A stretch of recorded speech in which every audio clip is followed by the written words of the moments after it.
কাল সারা দেশে complete shutdown কর্মসূচি ঘোষণা করেছে কোটা বিরোধী শিক্ষার্থীরা।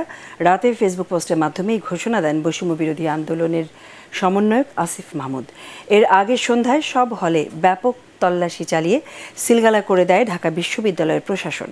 হল ছাড়ার আগে ক্ষুব্ধ শিক্ষার্থীরা ছাত্রলীগের সভাপতি, সাধারণ সম্পাদক সহ নেতাদের রুমে ব্যাপক ভাঙচুর চালায়। মাহবুব কবির চপল জানাচ্ছেন বিস্তারিত। আপনারা যদি এখনো হলে অবস্থান করে থাকেন, অতি দ্রুত হল ত্যাগ করার জন্য আপনাদের নির্দেশনা প্রদান করা হলো। সন্ধ্যার পর হলগুলোতে মাইকিং করে ব্যাপক তল্লাশি চালায় ঢাকা বিশ্ববিদ্যালয় প্রশাসন।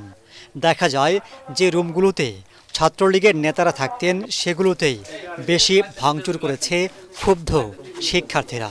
এমনকি ছাত্রলীগের সভাপতি ও সাধারণ সম্পাদকের রুমও তছনছ করা হয়েছে। এর মধ্যে একজন শিক্ষার্থীকে হলে দেখা যায়। তিনি জানান তার যাওয়ার কোনো জায়গা নেই। একটা ছেলে যার থাকার জায়গা নাই, কোথাও প্লেস নাই, সে কখনো আমি ঈদুল ফিতর, ঈদুল আজহা কোথাও কখনো আমি যাইনি। কারণ আমি লেখাপড়া করেই আসছি, এরকম এক ধরনের কোস্ট ফ্রি লেখাপড়া, যেটাকে বলা এতিমখানায় পড়ালেখা, সেরকম করে করে আমি এখানে আসছি। তো আমার প্লেস থাকলে তো আমি অবশ্যই, আমার লাইফের ঝুঁকি আছে, তো আমি অবশ্যই চলে যেতাম, কিন্তু আমার সেই সুযোগটা এখানে নেই। পরে ঢাকা বিশ্ববিদ্যালয়ের 19টি হলই সিলগালা করা হয়। প্রভোস্টের দাবি, শিক্ষার্থীদের নিরাপত্তায় তারা সর্বোচ্চ ব্যবস্থা নিয়েছিলেন।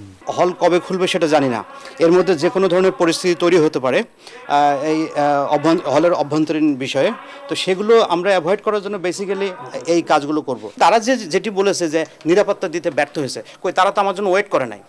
তারা যখন হল গেট ভাঙচুর করে ভেতরে এসেছে, ইভেন আমার যে সিসি ক্যামেরার যে হার্ড ডিস্ক, সেটা নিয়ে যে তারা ডিস্ট্রয় করে দিয়েছে। সন্ধ্যার পরেও অনেক শিক্ষার্থীকে হল ছাড়তে দেখা যায়।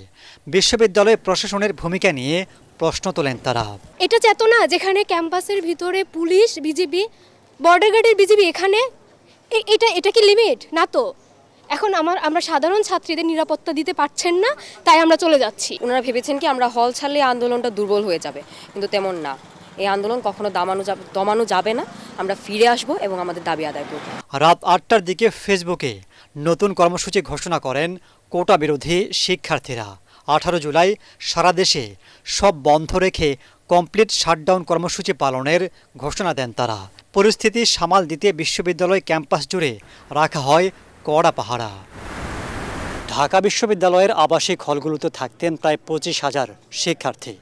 এক প্রকার বাধ্য হয়ে তাদের হল ছাড়তে হলো। তারপরও তারা আশা করছেন পরিস্থিতি দ্রুতই ঠিক হয়ে যাক। মাহবুব কবির চপল, এটিএন বাংলা, ঢাকা বিশ্ববিদ্যালয়, ঢাকা।